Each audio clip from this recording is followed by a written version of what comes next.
এই চুলাটা যখন আমি প্রথম বানিয়েছিলাম তোমাদেরকে জিজ্ঞেস করেছিলাম যে আমি এটাতে কি বানাবো। তো একজন আমাকে ইনস্টাগ্রামেও গিয়ে কমেন্ট করেছে আর আমার ইউটিউব চ্যানেলেও কমেন্ট করেছে যে দিদি তুমি চা বানাও। তাই ছোট্ট ওই বোনটার কথা কিভাবে ফেলি বলো, তাই জন্য বানাতে বসে পড়েছি চা। চা তো বানাবো ভেবেই ফেলেছি, কিন্তু চায়ের কেটল, চায়ের কাপ, প্লেট কোথায় পাবো সেটা আমি বুঝে পাচ্ছিলাম না।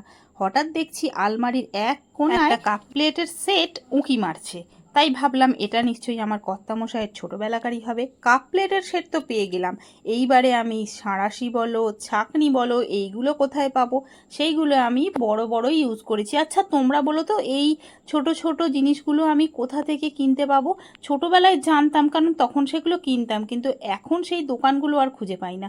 তোমরা যদি জেনে থাকো তাহলে বলো তো, চলো আমার নাতনিকে আর আমার মেয়েকে দিয়ে দেখি ওরা কি বলে। খেয়ে দেখ তো চাটা কেমন হয়েছে। দারুণ।